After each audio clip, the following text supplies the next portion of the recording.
Hello guys, welcome to SC gate पेशू short lecture presented by अभी विद्या मैन एजुकेशन। ये परसेंटेज का पार्ट 2 है। पार्ट 1 ऑलरेडी हम लोग कवर कर चुके हैं।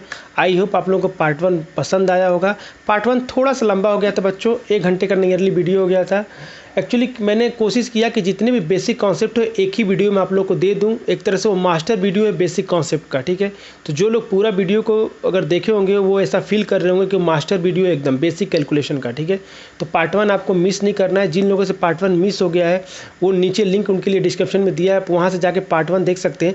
क्योंकि पार्ट 1 में हम लोग एकदम बेसिक कॉन्सेप्ट की बात की है और कैसे कैलकुलेशन परफॉर्म करना बिना कैलकुलेटर का परसेंटेज में, वो चीज़ मैं सिखाया हूँ। और कैसे कैसे कैलकुलेशन आ सकते हैं उनको भी मैंने सिखाया है। तो आप अगर वो देख लेते हैं तो आज का जो पार्ट 2 में हम लोग कुछ क्वेश्चन सॉल्व करने वाले हैं। जब इस क्वेश्चन को जब सॉल्व करेंगे आप, तो यहाँ पे क्या होगा कि आपका वो जो कॉन्सेप्ट है यूज होगा, ठीक है। तो मैं यहाँ पे बिना कैलकुलेटर का आपके सामने क्वेश्चन सॉल्व करके दिखाऊंगा।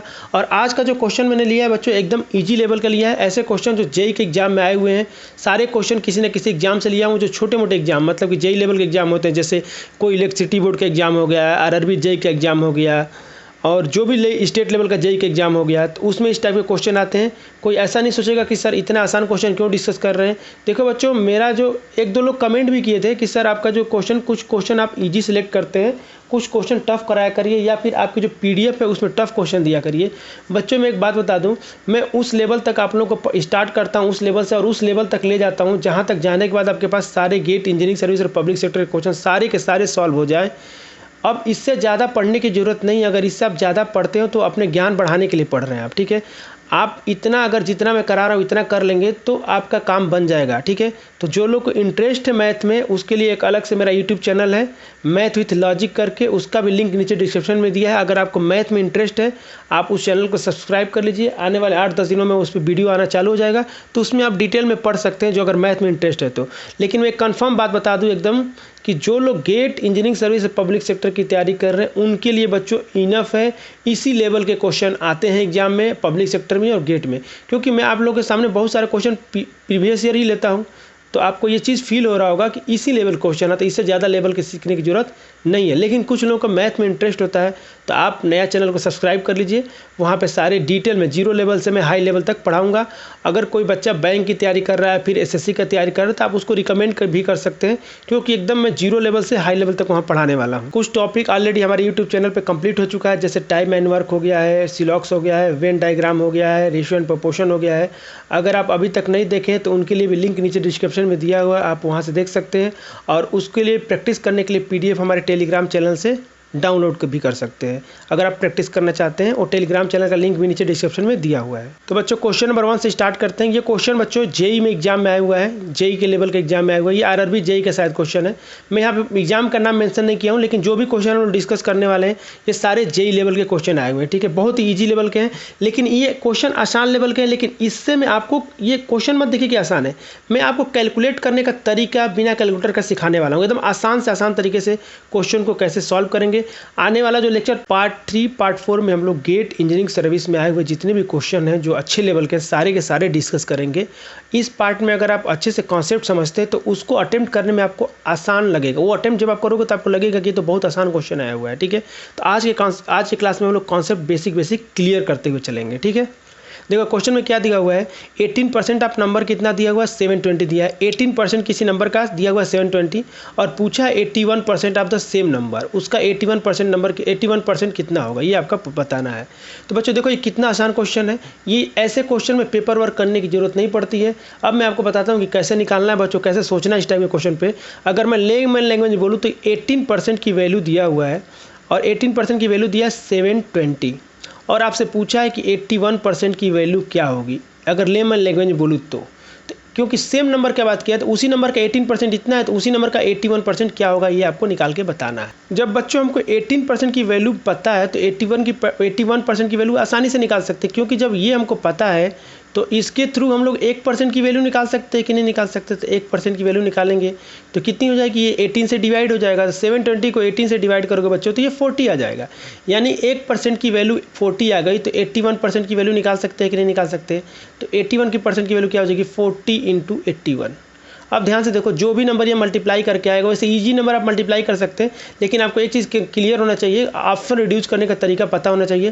देखो ये जो भी नंबर फॉर्म होगा सबके यूनिट डिजिट क्या आएगा, जीरो आएगा, लास्ट में एक ही जीरो आएगा। सारे ऑप्शन में जीरो दिया हुआ है तो एक भी ऑप्शन रिड्यूस नहीं होगा, ठीक है। लेकिन अगर मल्टीप्लाई करेंगे तो हमको पता है 10 डिजिट क्या आने वाला है, 4 आने वाला है। तो 10 डिजिट 4 किसका है, तो इसका नहीं दिया, इसका नहीं दिया, इसका नहीं दिया, तो सी आंसर हो जाएगा। आपको मल्टीप्लाई करने की जरूरत नहीं है। देखो बच्चों यहाँ पे क्या है कि आसान नंबर है तो आप मल्टीप्लाई कर भी लोगे, लेकिन यहाँ पे टफ नंबर रहता है तो आपको ऐसे ही सोचना है कि जीरो आएगा, 10 प्लस डिजिट क्या आएगा, उसके हिसाब से आप ऑप्शन रिड्यूस कर सकते हैं। तो ये आपको मैं समझा रहा हूँ कि कैसे ऑप्शन को रिड्यूस करना है। आप यहाँ पर डायरेक्ट मल्टीप्लाई कर लेते क्योंकि आसान नंबर था, ठीक है। आप इस क्वेश्चन को ऐसे भी सोच सकते थे कि जो 81% हमको निकालना है ये 9 का मल्टीपल है, यानी कि 9% की वैल्यू पता रहेगी तो हम उसमें 9 का मल्टीप्लाई कर देंगे तो 81 आ जाएगा। अब जो दिया हुआ 18% की वैल्यू दिया है, जब 18% की वैल्यू दिया है तो बच्चों इसका आधा जो होगा 9% होगा कि नहीं होगा, तो यहाँ से 9% की वैल्यू निकाल सकते हैं। तो 9% की वैल्यू जस्ट इसका हाफ हो जाएगा, तो इसको 2 से डिवाइड करेंगे तो 360 आ जाएगा। जब 9% की वैल्यू 360 आ गई तो 81% की वैल्यू भी निकाल सकते हैं, 9 का मल्टीप्लाई कर देंगे तो 360 इंटू 9 कर देंगे। जब इसको मल्टीप्लाई करोगे तो आपका ऑप्शन क्या आ जाएगा, सी इज़ द करेक्ट आंसर। तो आप ऐसे सोच सकते हो, आपकी मर्जी है कैसे भी सॉल्व कर लो, इसमें फार्मूला यूज करने की जरूरत नहीं है कि 100% की वैल्यू निकालो, ये सब करने की जरूरत नहीं, आप ऐसे आपको सोचना है। अब ये क्वेश्चन नंबर 2 है बच्चों। ये क्वेश्चन ऐसे क्वेश्चन एग्जाम में भर भर के आते हैं, मैं बता रहा हूँ ना, एकदम भर भर के पीएससी पब्लिक सेक्टर में जेई के लेवल में ऐसे क्वेश्चन बहुत आपको दिख जाएंगे, ठीक है। देखो क्वेश्चन में क्या दिया, ए नंबर इज इंक्रीज बाई 84। किसी नंबर को हम लोग 84 से इंक्रीज करते हैं तो वो नंबर 107% हो जाता है। 107% ऑफ इट सेल्फ, मतलब अपने खुद का 107% हो जाता है। तो अब व्हाट इज़ द नंबर, तो इस टाइप के क्वेश्चन बच्चों एग्जाम में बहुत दिखेगा। अब इसको लेमन लैंग्वेज में समझाता हूँ कि अगर कोई नंबर x था, अब वो x प्लस 84 कर देना है। जब हम x प्लस 84 कर दे रहे हैं बच्चों तो 107% हो जा रहा है, ठीक है। ये देने का मतलब ये हो गया। आज जब वो x रहा होगा बच्चों तो वो 100% रहा होगा कि नहीं रहा होगा, यानी कि x में 84 जोड़ रहे हैं तो ये 7% से बढ़ जा रहा है। तो कितने लोग बोलेंगे कि सर जो 7% की वैल्यू होगी वो 84 होगी कि नहीं होगी। आप सीधे बोल सकते हो कि जो 7 ज़्यादा है तो 7% की वैल्यू क्या है, 84 होगी। तो 7% की वैल्यू 84 हो गई तो 1% की वैल्यू कितनी हो जाएगी बच्चों, तो यहाँ से हो जाएगी 12। तो 1% की वैल्यू 12 हो गई। अब आपसे पूछा है कि वो नंबर कितना है, तो नंबर के हम लोग नंबर क्या है 100%, तो यहाँ से 100% की वैल्यू क्या हो जाएगी 1200। तो आपका आंसर हो जाएगा 1200। 1200 का मतलब कौन सा आंसर हो गया, D is the correct answer. तो ये आपका डी आंसर हो जाएगा। इस टाइप के क्वेश्चन बहुत सारे, मैं बता रहा हूँ जेई लेवल के जितने भी एग्जाम होते हैं ना जिसमें क्वांट आता है, इस टाइप के क्वेश्चन बहुत सारे आपको दिख जाएंगे, ठीक है। तो ध्यान रखेंगे बच्चों। ये क्वेश्चन नंबर 3 है बच्चों, ये भी जेई लेवल एग्जाम से लिया हूँ मैं। और मैं एक बात बता दूं, ये क्वेश्चन इस टाइप के क्वेश्चन एग्जाम में भर भर के आते हैं, ठीक। मतलब बहुत सारे क्वेश्चन आपको देखेंगे, 3-4 क्वेश्चन इसी सेम टाइप के क्वेश्चन दिखते हैं। इसमें थोड़ा चेंज कर देगा, ठीक है। कॉन्सेप्ट को समझो, क्या दिया है कि number of student in A class increase by 20%। किसी क्लास के स्टूडेंट को 20% से क्या कर रहे हैं, बढ़ा दे रहे हैं, ठीक है। The number now become 66। तो नंबर कितना हो जा रहा है, 66 हो जा रहा है। बढ़ाने के बाद ध्यान देंगे, ये क्वेश्चन में दिया हुआ है कि बढ़ाने के बाद वो नंबर कितना हो जा रहा है, 66 हो जा रहा है। तो इनिशियली द नंबर वाज, तो शुरू में वो नंबर कितना था, तो जो भी नंबर होगा 66 से कम होगा। अब कितना कम होगा तो ये नहीं पता है, तो सोचो खुद ही कि जब नंबर पहले बच्चे क्लास में कितने थे, 100% थे। अब 20% से बढ़ा दिया गया बच्चों तो 120% हो जाएंगे, क्योंकि 20% से बढ़ाया गया है। जब किसी चीज़ को 20% से बढ़ाने का मतलब क्या होता है, वो नंबर प्लस 20% उसमें ऐड कर देते तो वो नंबर 100% होगा, और 20% ऐड कर देंगे तो 120 हो जाएगा। क्लियर है। तो 120, और ये जो नया चेंज होकर जो वैल्यू आ रहा है वो 66 दिया हुआ है, ये 66 दिया हुआ है।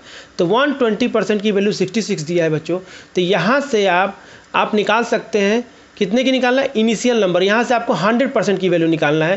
तो अगर मान लो मैं बोलूँ 3 से डिवाइड करोगे तो यहाँ 40% आ जाएगा। तो 40% की, अब इधर 3 से डिवाइड करो तो 40% आ रहा है, तो यहाँ भी 3 से डिवाइड करना पड़ेगा, तो ये आ जाएगा 22। तो 40% की वैल्यू 22 आ गई, और आपको 100% पूछा है, 100% की वैल्यू पूछा है। तो खुद सोचो 40% की वैल्यू 22 है तो 80% की वैल्यू कितनी हो जाएगी, तो 80% की वैल्यू कितनी हो जाएगी, 44, डबल हो जाएगी। और ये 40% की वैल्यू 22 है तो 20% की वैल्यू कितनी हो जाएगी, इसकी हाफ हो जाएगी, तो वो हो जाएगी 11, यानी यहाँ से आ जाएगा 55। ये आपका आंसर हो जाएगा, सी इज़ द करेक्ट आंसर, ठीक है। यहाँ पे हम लोग निकाले हैं बच्चों ये 80% की वैल्यू, और ये निकाले हैं यहाँ पे 20% की वैल्यू। 80% की वैल्यू कैसे निकाले थे, 40% की वैल्यू को डबल कर दिए, और 20% की वैल्यू कैसे निकाले, 40% की वैल्यू को हाफ कर दिए। अब ये टोटल 55 आ गए, यानी कि पहले कितने बच्चे थे बच्चों, 55 थे। तो आपको ऐसे कैलकुलेशन परफॉर्म करना है। जब आप ऐसे कैलकुलेशन परफॉर्म करना सीख जाएंगे बच्चों, आपको परसेंटेज एकदम आसान लगने लगेगा। ये क्वेश्चन नंबर 4 देखते हैं। ये थोड़ा सा अच्छा क्वेश्चन है और इस टाइप के क्वेश्चन एग्जाम में आते हैं, ध्यान रखना, ठीक है। क्या बोला, in marriage party 32% are women. कितनी वुमेन है, 32% वुमेन है। 54% आर मैन, ठीक है, 54% मैन है, और इतने चिल्ड्रन है। तो how many there in marriage party, मतलब मैन कितने हैं आपको मैरिज पार्टी में बताना है। तो कितने लोग बोलेंगे बच्चों, ये तो बहुत आसान क्वेश्चन, ये उसी लेवल का क्वेश्चन है, ठीक है। ये जेई लेवल का क्वेश्चन है। इस टाइप के क्वेश्चन जेई में आपको बहुत दिखेंगे, ठीक है। देखो, पार्टी में 100% लोग होंगे, समझना इस बात को। पार्टी में 100% लोग होंगे, जिसमें से वुमेन है, वुमेन कितनी है बच्चों, 32%।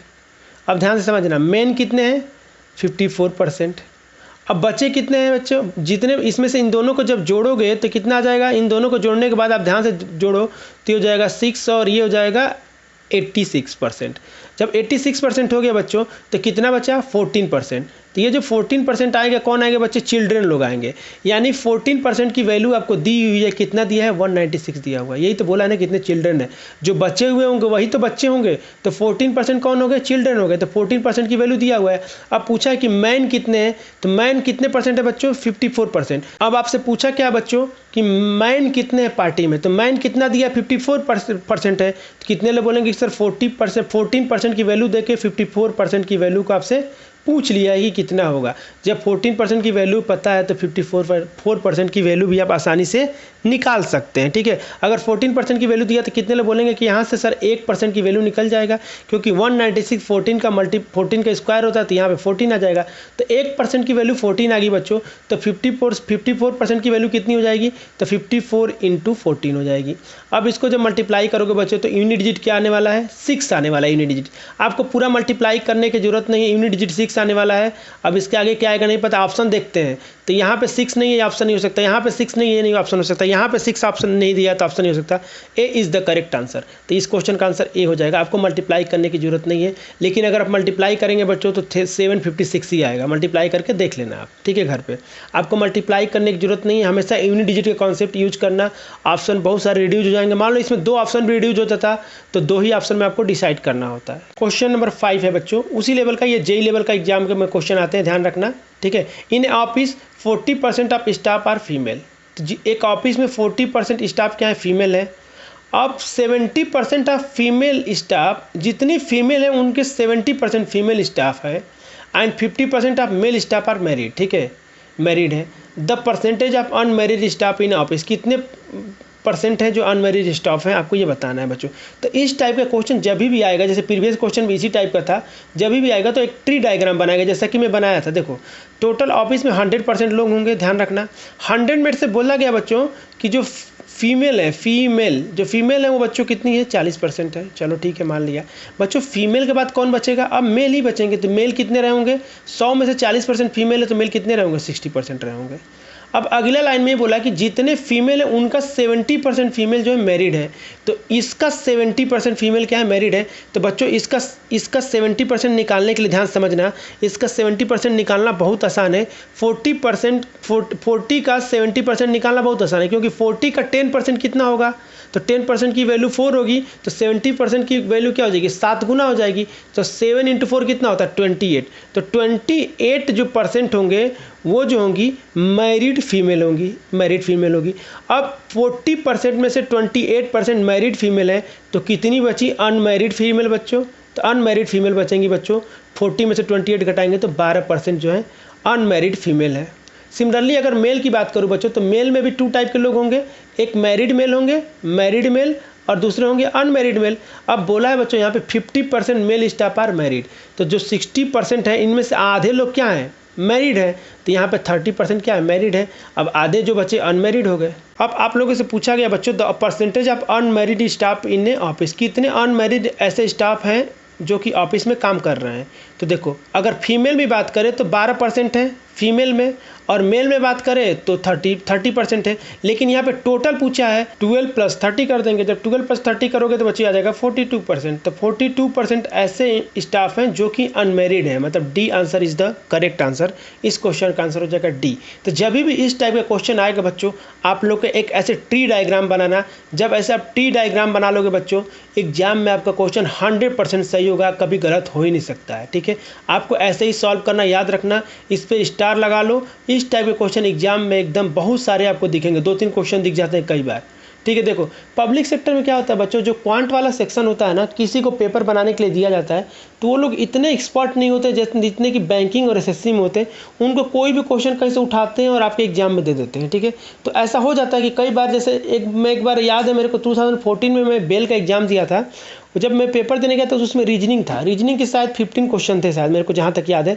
15 में से आप यकीन नहीं करोगे 9 क्वेश्चन वेन डायग्राम के केवल थे।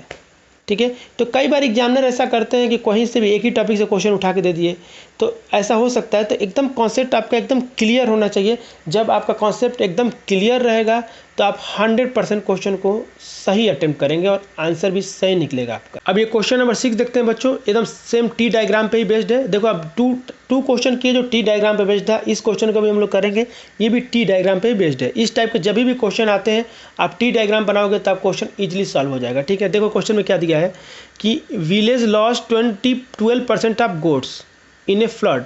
देखो क्या होता है कि एक विलेज में वहाँ बाढ़ आता है, वहाँ पे 12% बकरियाँ क्या होती है, बाढ़ में मर जाती हैं। ठीक है, 5% of remainder died from the disease. तो और जो बची होती है उनका 5%, याद रखना, जो बची हुई हैं, देखो पहले तो 12% आप क्या होती हैं, 12% क्या होती है, गायब हो जाती हैं। ठीक है, मतलब मर जाती हैं। अब जो बची हुई है, जितने भी बची कितनी होंगी, 88%। तो 88% की जो 5% है, वो लोग क्या कर रही हैं, बीमार पड़ जा रही हैं, मर जा रही हैं बीमार पड़ के। If the number of left now is 836, इसके बाद आपके पास जो बची हुई बकरियां हैं वो हैं 8360। तो ओरिजिनल नंबर ऑफ बकरी कितनी थी फ्लड आने से पहले। ठीक है, तो इस क्वेश्चन को सॉल्व करने के लिए बच्चों ध्यान से समझना, मान लेते हैं कि फ्लड आने से पहले 100% बकरियां थी। अब इसमें से बच्चों 12% जो बकरी हैं वो मर जाती हैं, तो 12% क्या हो गई, मर गई। तो 12% मर गई बच्चों, तो कितना बची आपके पास, 88% बची। अब ध्यान से समझना, अब इन 88% का, भैया इस लाइन का मतलब समझना, 5% ऑफ रिमाइंडर, यहाँ पर ध्यान रखना। तो ये जो बची हुई है इसका 5% क्या हो जा रही है, वो बीमारी से मर जा रही है। तो इसका 5% आपको निकालना है बच्चों, तो ध्यान देना। 88 का 10% कितना होगा बच्चों, तो 88 का जो 10% होगा 8.8 होगा। 8.8 होगा क्योंकि 10 से डिवाइड करेंगे, और जब ये 10% की वैल्यू 88 होगी, 8.8 होगी, तो 5% की वैल्यू कितनी हो जाएगी, 4.4 हो जाएगी। तो यानी कि यहाँ पे 4.4 बकरियाँ क्या हो जाएंगी, मर जाएंगी, परसेंट में है। अब बहुत लोग बोलेंगे सर बकरी पॉइंट में थोड़ी होती है, तो बच्चों मैं आपको बता दूँ, यहाँ पे हम लोग परसेंट की बात कर रहे हैं, नंबर ऑफ बकरी की बात नहीं कर रहे हैं, इसलिए यहाँ पे जो है 4.4 आ सकता है। तो इतनी मर जाती हैं। जब 4.4 मर जा रही हैं 88% में से, तो बची कितनी, तो 88 में से 4.4 घटा देंगे, तो जो बचे हुए बकरियां हैं वो पता चल जाएगा। अब कितनी भी बची बकरियां, इनमें से 88 में से 4.4 सब्ट्रैक्ट करोगे बच्चों, तो आपका आ जाएगा 83.6% जो है बकरी बची हुई है। अब ये जो इतनी बकरी जो अभी हैं जिंदा हैं, अब इतनी जो बकरी है, यही तो दिया हुआ है ना कि लेफ्ट नाउ इज 8360, यानी इतने परसेंट की वैल्यू दिया है 8360। जब इतने परसेंट की वैल्यू इतना दिया है और आपसे पूछ लिया है 100% की वैल्यू क्या होगी, यही तो आपसे पूछा गया है ना, क्योंकि फ्लड आने मतलब बाढ़ आने से पहले कितनी थी बकरियाँ, 100% थी। तो जब आपको इतना परसेंट की वैल्यू पता है बच्चों, तो आप 1% की वैल्यू यहाँ से निकाल सकते हैं कि नहीं। जब 1% की वैल्यू निकालोगे तो 100 हो जाएगा, 100% की वैल्यू निकालोगे बच्चों तो कितना आ जाएगा, 100 पे 40, तो 100 पे 40 जो होगा वही आपका आंसर हो जाएगा। तो B is the correct answer. इस क्वेश्चन का आंसर क्या हो जाएगा, B is the correct answer. इस क्वेश्चन को बच्चों हम लोग ऑब्जर्वेशन से भी सॉल्व कर सकते हैं। अब वो देखो कैसे, ऑप्शन को रिड्यूस करने का मैं तरीका आपको सिखा चुका हूँ। देखो इस टाइप के क्वेश्चन में क्या है कि देखो इस ऑप्शन को अगर ऑब्जर्व करोगे बच्चों, तो ये 1000 ए दिया हुआ है, बी क्या दिया 10,000 दिया, सी 1 लाख दिया है। अब इन देखो इन ऑप्शन में बहुत ज़्यादा चेंजेज है, मतलब 1,000 से सीधे कितना हो गया 10,000, 10,000 से 1 लाख। तो ऑप्शन बहुत जब दूर दूर होना, तो कई बार ऑप्शन को आप गेस करके भी क्वेश्चन को सॉल्व कर सकते हैं। बस डी ऑप्शन जो है बी के क्लोज है, बाकी सब एकदम दूर दूर है। ठीक है, तो ध्यान रखो। एक बात बताओ, इतनी बकरी बची है, अब पूछा है कि ओरिजिनल बकरी कितनी होंगी, तो जो भी बकरी ओरिजिनल में रही होंगी मरने से पहले, इससे ज़्यादा रही होंगी, तो डी ऑप्शन तो कभी हो ही नहीं सकता है। डी ऑप्शन कभी हो ही नहीं सकता। क्लियर है? बचा ए बी सी। तो खुद सोचो कि 8,000 से ज़्यादा बकरी बची है, तो पहले क्या 1,000 बकरी होंगी क्या? भाई सिंपल सी बात है, वो बकरी जितनी भी होंगी 8,000 से ज़्यादा रहेंगी, तो ए तो ये कभी आंसर हो ही नहीं सकता था। तो ए और डी तो आपको क्वेश्चन सॉल्व करने से पहले ही आपको रिड्यूस कर देना चाहिए कि ए और डी कभी पॉसिबल नहीं है। क्यों नहीं पॉसिबल बच्चों? कि ये बची हुई बकरियाँ हैं, तो जो हमारा रियल में बकरी होगी इससे ज़्यादा होगी, तो ये 1,000 तो कभी हो नहीं सकती और 8,360 कभी हो नहीं सकती। अब एक बात बताओ, खुद सोचो कि 12% बकरी मर रही है, तो और 5% जो बची हुई उनकी उनमें से मर जा रही है, तो आप नियरली बोल सकते हो कि सर 17-16% बकरी मर जा रही हैं। तो 17% के बाद जो डेटा दिया हुआ है इतना, 17% का मतलब 83% का वैल्यू इतना दिया हुआ है, तो 100% की वैल्यू कभी 1 लाख पॉसिबल है क्या? कभी 1 लाख तो हो ही नहीं सकता है ना। को 12% ही बकरी बड़ी है, तो इसका 12% अगर निकालोगे तो बहुत आपको लगेगा कि सर बहुत होगा तो 15,000 जाएगा, मतलब जस्ट डबल हो जाएगा तब 15,000 जाएगा। ठीक है, तो 1 लाख तो कभी पॉसिबल नहीं है, तो B is the correct answer. आप डायरेक्ट टिक कर सकते थे इस क्वेश्चन को बिना सॉल्व किए हुए ही। तो मैं आपको ये सॉल्व करने का तरीका इसलिए बता रहा था बच्चों कि कई बार ऑप्शन अगर क्लोज दे देगा आपको, तो थोड़ा सा आपको ये प्रोसेस से सॉल्व करना ही पड़ेगा। तो ये टी डायग्राम बना के आपको क्वेश्चन को सॉल्व करने का तरीका आपको पता होना चाहिए कि कैसे इसको सॉल्व करना है। ठीक है, अब ये क्वेश्चन नंबर 7 है बच्चों। तो देखो इसमें 2 टाइप के क्वेश्चन आता है। एक काम करता हूँ, पहले आपको मैं कॉन्सेप्ट समझा देता हूँ, फिर क्वेश्चन नंबर 7 और 8, 9, 10 करेंगे तो एकदम क्लियर हो जाएगा। इस टाइप के क्वेश्चन एग्जाम में ये 5 स्टार क्वेश्चन है। ठीक है, इस टाइप के एग्जाम में हर एग्जाम में आपको दिखता है। ठीक है, कोई भी एग्जाम देने जाओ जहाँ क्वांट है, इस टाइप के क्वेश्चन आपको दिखेंगे। तो सबसे पहले इसका कॉन्सेप्ट आपको समझा देता हूँ। देखो बच्चों 3 टाइप की पॉसिबिलिटी पे क्वेश्चन आता है। देखो 3 केस बनता है, मैं आपको तीनों समझा देता हूँ 1 by 1। ठीक है, देखो फर्स्ट ऐसा बनेगा, बोलेगा ऐसे कि ए इज 20% ऑफ बी, ऐसे क्वेश्चन में एक स्टेटमेंट यूज करेगा। या फिर आपसे बोलेगा ए इज 20% मोर देन बी, ऐसे बोलेगा। ठीक है, या फिर ऐसे बोल सकता है ए इज 20% लेस देन बी। ये 3 टाइप का स्टेटमेंट यूज करता है। ये तीनों का मतलब आपको एकदम क्लियर होना चाहिए। जो लोग फर्स्ट पार्ट देखे होंगे उनको एकदम क्लियर हो गया कि इसका मतलब क्या होता है। तो देखो फर्स्ट वाले का मतलब क्या होता है बच्चों, ए इज 20% ऑफ बी, मतलब जो ए है बी का 20% है। तो देखो इसको करने का तरीका, इसको मैथमेटिकली ए बी में रिलेशन निकालोगे तो बच्चों मेथड नंबर 1 सीखो। मेथड नंबर 1 ये बोलता है कि आपका बी का जो 20% अगर हिस्सा निकालते हो तो ए के बराबर आएगा, अगर लेमन लैंग्वेज में बोले तो हम लोग ए निकालना है, तो बच्चों ए के लिए क्या करेंगे, बी का 20% निकाल देंगे, ये आ जाएगा। तो ए इक्वल टू क्या हो जाएगा, बी 20% ऑफ बी। तो बी का 20% निकालने के लिए बी को हमने पहले 100 से डिवाइड किया। जब 100 से डिवाइड कर दोगे बी को बच्चों, तो 1% की वैल्यू आ जाएगा, बी की 1% की वैल्यू, और निकालना कितना है 20%, तो 20 से मल्टीप्लाई कर देंगे। तो जब मल्टीप्लाई कर देंगे तो ये आ जाएगा बच्चों b/5। अब यहाँ से ए और बी का रेशियो हम निकाल सकते हैं, और ए और बी का रेशियो आ जाएगा बच्चों 1/5। आप ऐसे सोच के आप ऐसे लिख सकते थे, तो आपको एक स्टेप लिखना पड़ेगा। अब मैं एक मेथड बता रहा हूँ डायरेक्ट करने का तरीका। डायरेक्ट आप इसका ए और बी का रेशियो लिख सकते हैं इस स्टेटमेंट के बेसिस पे। देखो कैसे, ए क्या है 20% ऑफ बी है। अब ध्यान से समझना बच्चों, यहाँ पे 20% का मतलब अगर फ्रैक्शन में बात करूँ बच्चों तो 1/5 होता है कि नहीं होता है 20% का मतलब।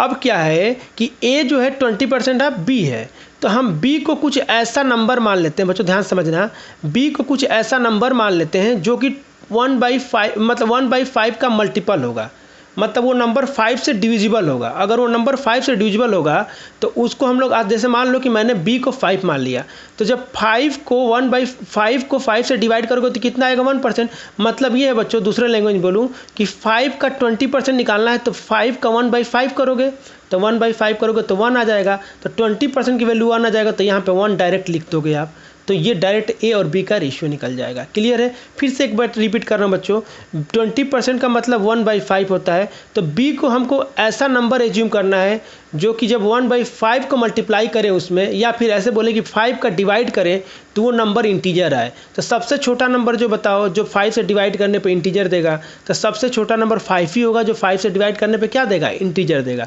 तो हमने b को 5 मान लिया।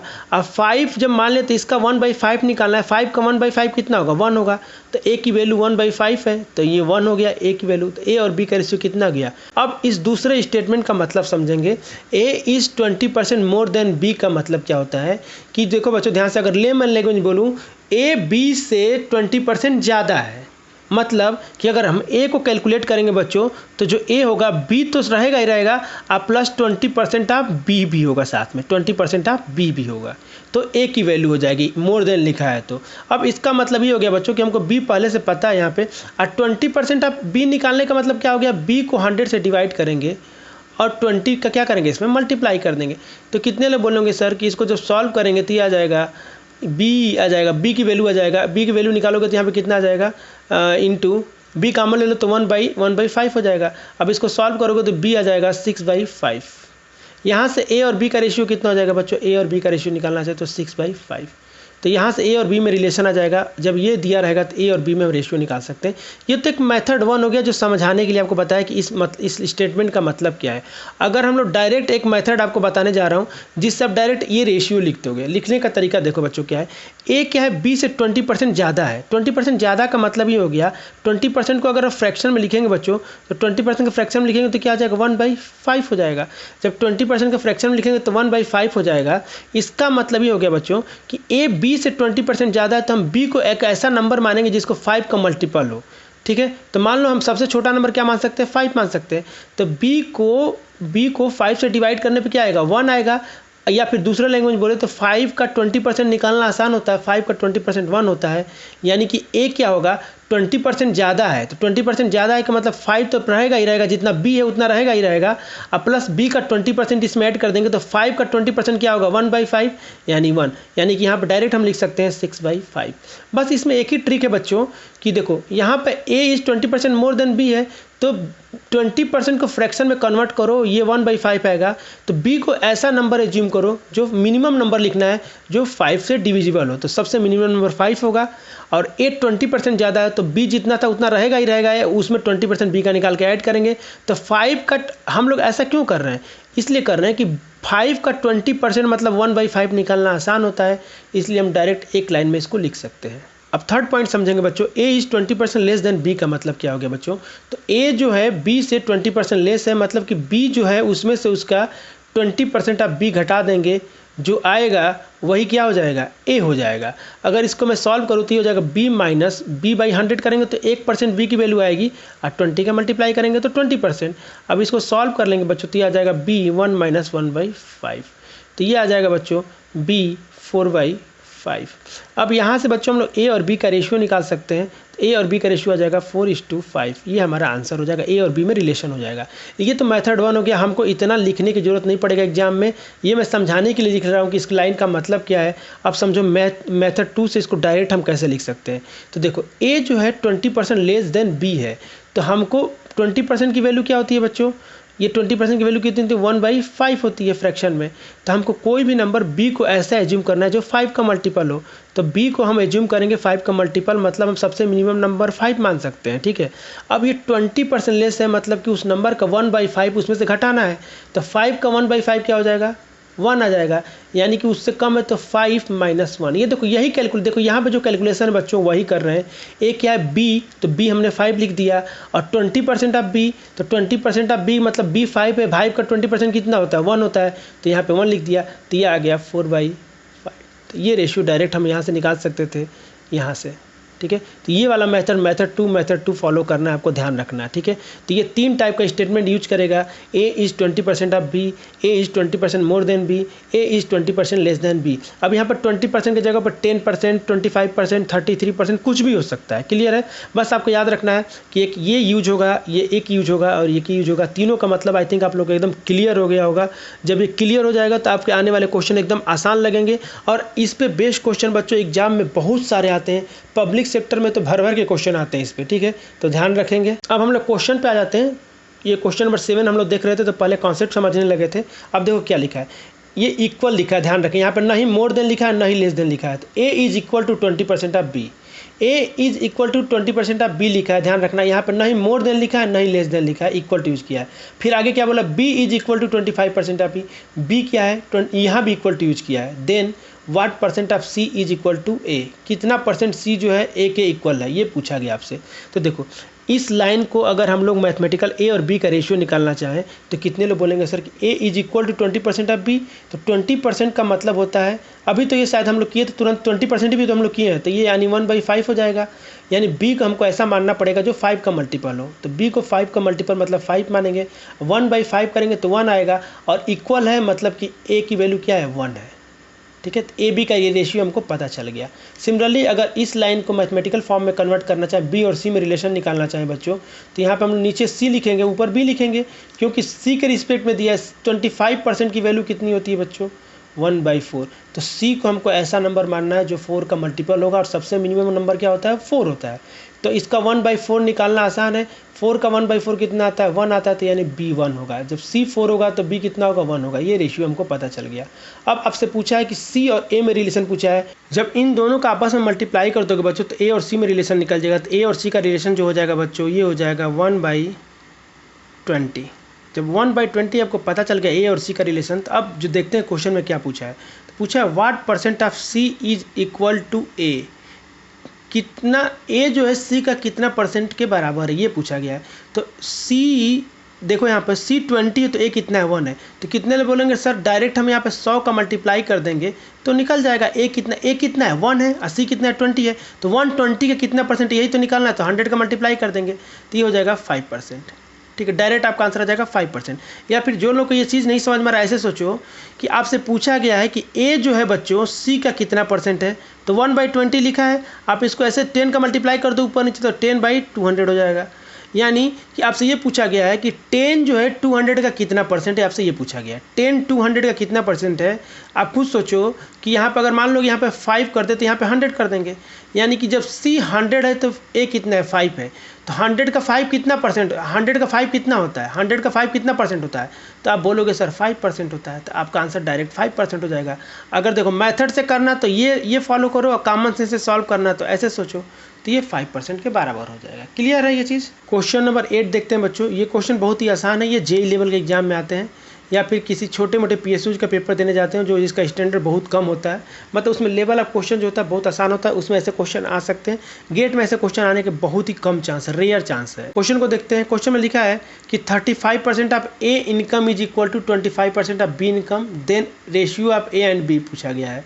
ठीक है, तो 35% ऑफ ए इनकम मान लेते हैं, ए का इनकम ए है बच्चों, तो इसका 35% निकालना है, तो 100 से डिवाइड करेंगे तो ए का 1% की वैल्यू आ गई। 35% का मतलब 30 का मल्टीप्लाई कर देंगे, और ये किसके इक्वल दिया है बच्चों, 25% ऑफ बी इनकम। तो बी का इनकम बी मान लेते हैं, इसको 100 से डिवाइड कर देंगे तो बी के 1% इनकम की वैल्यू पता चल गई, और 25% निकालना है तो 25 का मल्टीप्लाई कर देंगे। ठीक है, अब इन दोनों को सॉल्व कर लेंगे तो 100 कैंसिल हो गया, और यहाँ से ए बाई बी कितना आ जाएगा बच्चों, 25/35, और ये 5 से डिवाइड करेंगे तो 5/7। तो आपका जो आंसर हो जाएगा ए बी का पूछा है, A income to B, A by B पूछा है। ध्यान रखना कई बार बी टू ए पूछ दिया जाता है, तो बी टू ए पूछता तो 7/5 होता, लेकिन ए टू बी पूछा है तो 5/7 आंसर होगा, तो इसका आंसर हो जाएगा 5/7। तो B is the correct answer. यहाँ पर ध्यान रखना है बच्चों कि पूछा क्या है, बहुत लोग यहाँ पर गलत कर देते हैं, बी टू ए पूछ देगा तो आप जल्दी जल्दी में 5 to 7 मार के आ जाओगे, लेकिन बी टू ए पूछेगा तो 7/5 हो जाएगा, मतलब ऑप्शन ए करेक्ट हो जाएगा। ठीक है, तो एग्जाम में ध्यान रखेंगे कि पूछा क्या गया है। अब क्वेश्चन नंबर 9 देखते हैं बच्चों। बहुत ही प्यारा क्वेश्चन है। अभी तक जो हम कॉन्सेप्ट सीखेंगे उसको इसमें हम अप्लाई करेंगे। पब्लिक सेक्टर के पेपर में बहुत सारे ऐसे क्वेश्चन आपको दिख जाएगा, इस टाइप के क्वेश्चन एग्जाम में आएंगे, एकदम कॉन्सेप्ट आपके क्लियर होने चाहिए। ठीक है, देखो क्या दिया, if A is 25% more than B दिया है। अब यहाँ पे देखो मोर देन का कॉन्सेप्ट आ गया। ठीक है, तो देखो A is 25% more than B का मतलब क्या हो गया कि पहले तो 25% की वैल्यू आपको पता होनी चाहिए। 25% की वैल्यू फ्रैक्शन में कितना होती है, 1/4 होती है। ठीक है, यानी कि ए जो है बी से 25% ज़्यादा है, मतलब कि ए और बी का हम रेशियो डायरेक्ट लिख सकते हैं। अभी मैं बताया था आपको, बी को आपको ऐसा नंबर मानना है जो 4 से डिवाइड करने पर इजीली डिवाइड हो जाए। तो बी का सबसे छोटा नंबर क्या होगा, 4 ही होगा, जिसको 4 से डिवाइड करने पर डिवाइड हो जाएगा। अब 4 से डिवाइड करोगे बच्चों तो कितना आएगा, 1 आएगा। जब 1 आएगा, ए क्या है 25% मोर देन है, मतलब 4 में क्या हो जाएगा, 1 ऐड हो जाएगा। मतलब कि बी जो ए जो है बी का 25% मोर देन है, होने का मतलब कि जो बी है उतना तो होगा, आप उसका 25% उसमें ऐड हो जाएगा। ठीक है, तो ये आ जाएगा 5/4। हम ये नंबर इसलिए मानते हैं कि इसका 25% निकालना हमारे लिए आसान है, 4 का 25% कितना होता है 1 होता है, तो डायरेक्ट वहाँ 1 लिख देंगे, तो 5/4 हो जाएगा। तो फर्स्ट वाले का आंसर हो जाएगा 5/4। क्लियर है। उसी तरह सेकेंड वाले का जब निकालेंगे तो सेकेंड वाले में बोला है B is what percent less than A. B जो है ए से कितना परसेंट छोटा है ये पूछा गया, ध्यान रखना। B is what percent less than A. तो देखो यहाँ पे अगर ए की बात करें तो 5 यूनिट है, ध्यान रखना, ये 5 यूनिट लिख रहा हूँ, ये 5 नहीं है ए की वैल्यू, और बी की वैल्यू कितनी है 4 यूनिट है। अब आपसे पूछा गया है कि B is what percent less than A, B A से कितना यूनिट छोटा है, तो बी से कितना यूनिट छोटा है 1 यूनिट छोटा है, तो 1 यूनिट छोटा है। और कितने में किससे कंपेरिजन करना है, ए से कंपेरिजन करना है, तो ए से डिवाइड कर देंगे और यानी 100 से मल्टीप्लाई कर देंगे तो ये आ जाएगा 20% छोटा है, तो आपका आंसर हो जाएगा 20%। या फिर बच्चों आप ऐसे सोच सकते थे कि ए 5 यूनिट दिया है और बी 4 यूनिट दिया है और पूछा है कि बी कितने परसेंट ए से छोटा है, तो कितने छोटा है 1। अब ए किससे कंपेरिजन करना है, ए से कंपेरिजन करना है, तो 1 जो है 5 का कितना है, तो 1 5 का बच्चों 1/5 होता है, 5 का 1/5 निकालोगे तो 1 आएगा, तो 1/5 कितना होता है 20% होता है, यानी आप बोल सकते हो कि 20% है, 20% आप ए है जो 1 है। क्लियर है। तो डायरेक्ट आप माइंड में भी कैलकुलेट कर सकते थे, या फिर अगर मेथड से करना तो आप ऐसे कर सकते हो, आपको जो कंफर्टेबल लगे उससे कैलकुलेट करेंगे, लेकिन सही करना है। अब ये क्वेश्चन नंबर 10 है बच्चों, सिमिलर क्वेश्चन है, बस यहाँ पे लेस देन यूज कर दिया गया है। ठीक है, तो एक मोर देन का क्वेश्चन करा दिया, ये लेस देन का क्वेश्चन है, ध्यान से देखेंगे। A is 50% less than B, then find A ratio B. हमको निकालना ए और बी का रेशियो निकालना, तो मैं आपको बता चुका हूँ ए और बी का रेशियो आप इजीली लिख सकते हैं। कैसे लिखोगे बच्चों, 50% को क्या लिखते हैं 1/2 लिखते हैं। अब ए जो है 50% लेस देन बी है, तो हमको बी को ऐसा नंबर मानना है जो 2 का मल्टीपल हो, तो बी को हम 2 मान लेते हैं। अब 2 मान लेंगे तो 1/2 का 2 से डिवाइड करोगे तो कितना आएगा 1 आएगा, और 50% लेस दिया बच्चों, मतलब कि 2 में से 1 को क्या करोगे घटाओगे, तो 2 - 1 हो जाएगा, यानी 1/2 आ जाएगा। क्लियर है। आप ऐसे सोचो कि बी ए जो है 50% लेस देन है, तो बी 2 है, तो 2 का 50% कितना 1 होता है, तो देखो 1 ए कम है, तो ए जो है बी से 20% कम है, तो हम ए और बी का रेशियो आ गया 1:2, ये आपका आंसर हो जाएगा। क्लियर है। डायरेक्ट आप लिख लेंगे एक लाइन में, आपको सोचने की ज़रूरत नहीं है। देखो बहुत लोग ऐसे करते हैं बच्चों, मैं बता रहा हूँ, ये मेथड आप लोगों को बताया नहीं था। देखो पहले बी को मानेंगे 100, बी को 100 मान लिया, अब ए को मानेंगे, ए क्या है 50% लेस देन है, तो 100 माने हो बी को, तो इसका 50% निकालना आसान है, तो 100 का 50% कितना होता है 50 होता है, तो ए की वैल्यू कितनी हो जाएगी 50 हो जाएगी। और ए और बी का यहाँ से रेशियो निकालते हैं, तो ए और बी का रेशियो निकालोगे तो 50/100 करेंगे, फिर 1/2 करेंगे, तो ऐसे कैलकुलेट करोगे तो टाइम लगेगा। ऐसे आपको कैलकुलेट करने की जरूरत नहीं है, सही मेथड है लेकिन कैलकुलेट करने की जरूरत नहीं है। आप डायरेक्ट ए और बी का रेशियो आप लिख सकते हैं, अगर थोड़ा सा आप अगर कॉमन सेंस लगाते हैं तो। ठीक है। अब सेकेंड क्वेश्चन को देखते हैं। सेकेंड क्वेश्चन बोला गया है B is what percent more than A.